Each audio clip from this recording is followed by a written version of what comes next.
Hello बच्चों, आप सभी का हमारे इस वीडियो में बहुत बहुत स्वागत है। आज की इस वीडियो में हम बात करने वाले हैं क्लास 12th की सब्जेक्टिव क्वेश्चन आंसर, जो कि आपके लिए बहुत ही ज़्यादा इम्पॉर्टेंट हो जाते हैं एग्ज़ाम के पॉइंट ऑफ व्यू से और साथ ही आपके नॉलेज के पॉइंट ऑफ व्यू से। तो दोस्तों, मैं आपको बता देना चाहता हूँ कि इसमें जो है आपको बिहार बोर्ड के तो कुछ क्वेश्चन आंसर होंगे ही, साथ में इसमें अगर और भी कोई एनी बोर्ड यानी कोई और दूसरा बोर्ड अगर एग्ज़ाम है जो कि क्लास 12th में आप दे रहे हैं, उसके लिए भी ये इम्पॉर्टेंट हैं। ठीक है, तो आज हम ज्योग्राफी के क्वेश्चन आंसर के बारे में बात करने वाले हैं, जो कि हमारा चैप्टर नंबर 1 हो जाएगा। और बच्चों, आप हमारे चैनल पर इसी तरह से अगर जुड़े रहते हैं तो हम आपको जो है पूरा सिलेबस को कंप्लीट कराने का प्रयास करेंगे क्लास 12th में। ठीक है, जैसे हम ज्योग्राफी का स्टार्ट कर दिए हैं, जिसमें कि हमारा पहला नंबर जो चैप्टर है जिसका नाम हो जाएगा मानव भूगोल के मूल सिद्धांत। इसी चैप्टर पर आज हम जो है बच्चों आप सबसे बात करने वाले हैं। तो चलिए वीडियो को शुरू करते हैं।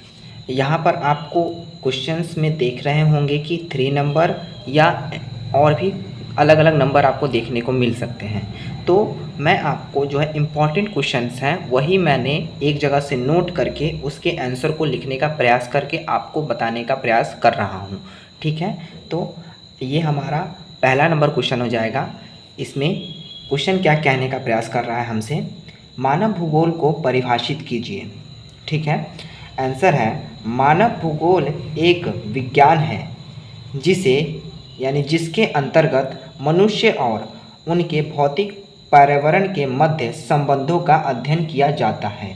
तो मानव भूगोल एक वैसा विज्ञान है जिसके अंतर्गत मनुष्य और उनके जो भौतिक पर्यावरण जो होते हैं उन पर्यावरणों का जो है उन पर्यावरण का जो संबंध होता है उसका अध्ययन जो है मानव भूगोल में करते हैं। ठीक है,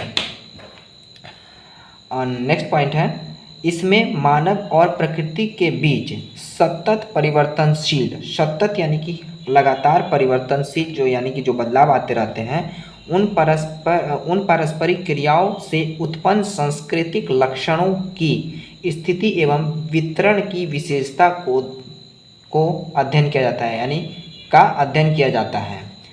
एलन सी सैंपल जो कि एक भूगोलवेता थे, एलन सी सैंपल के अनुसार मानव भूगोल जो है वह क्रियाशील मानव और इस अस्थिर यानी कि जो कभी रुकती नहीं अस्थिर पृथ्वी के मध्य जो है बदलते संबंधों का एक अध्ययन है। ठीक है, तो ये हो गया हमारा पहला नंबर क्वेश्चन का आंसर।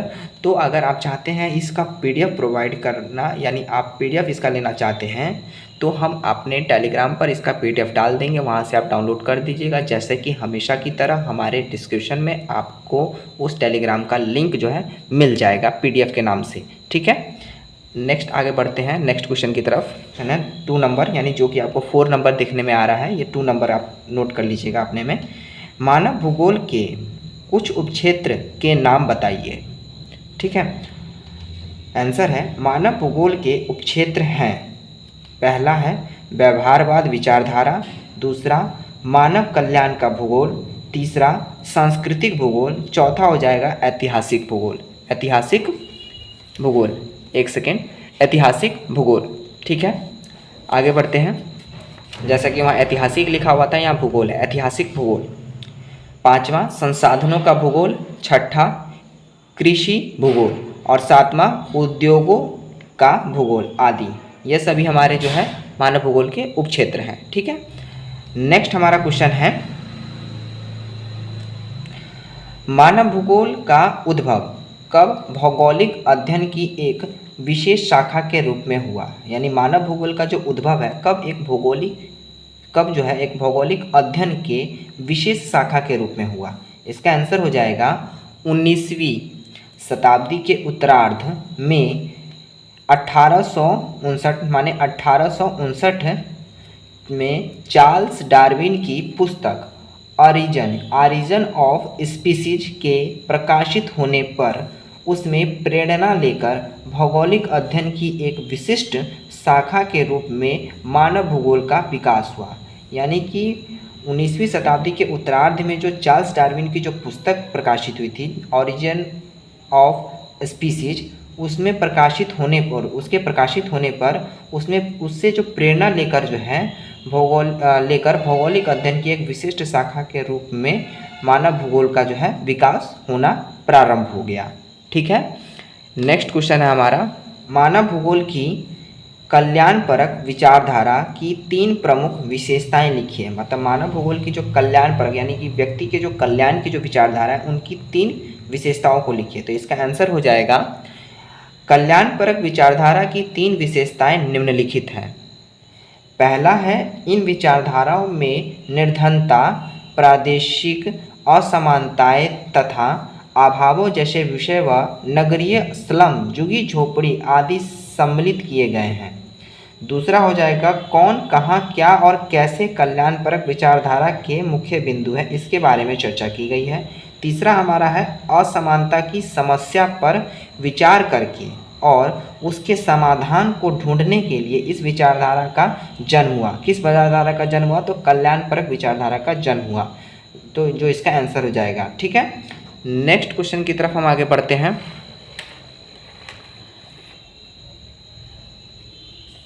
नेक्स्ट हमारा क्वेश्चन है, एलन सी सैंपल द्वारा मानव भूगोल की दी गई परिभाषा के 3 मूल बिंदु कौन से हैं?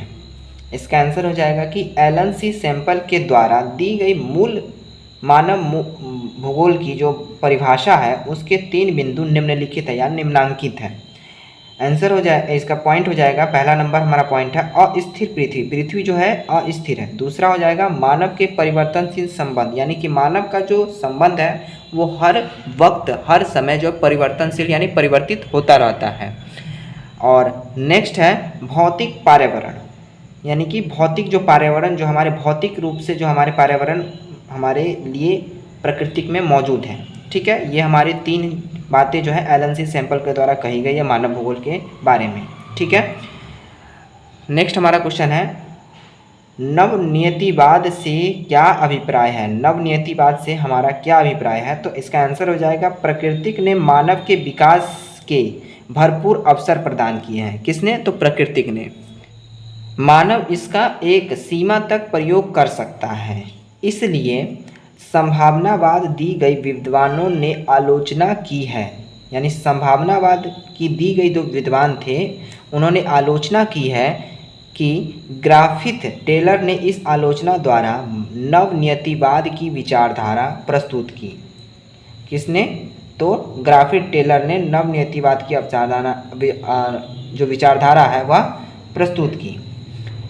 इसके अनुसार एक भूगोलवेता का कार्य एक परामर्शदाता का है, न कि प्रकृति की आलोचना करने का। यानी कि एक भूगोलवेता का कार्य किसी चीज़ पर परामर्श देने का है, न कि उसकी आलोचना करने का। मनुष्य न तो प्रकृति का दास है और न ही उसका स्वामी। मानव पृथ्वी पर रहता है और उस पर निर्भर करता है। तो दोस्तों आपका मैंने इसमें टोटली 5 to 6 क्वेश्चन मैंने आपको करवा दिए, यानी 5 से 6 क्वेश्चन मैंने आपको इसमें करवा दिए जो अति लघु की दृष्टि से आपके फर्स्ट चैप्टर नंबर 1 के अति लघु के दृष्टि से आपके लिए इम्पोर्टेंट थे। तो मिलते हैं नेक्स्ट वीडियो में नेक्स्ट टॉपिक के साथ और आगे की क्वेश्चन करेंगे उसमें हम।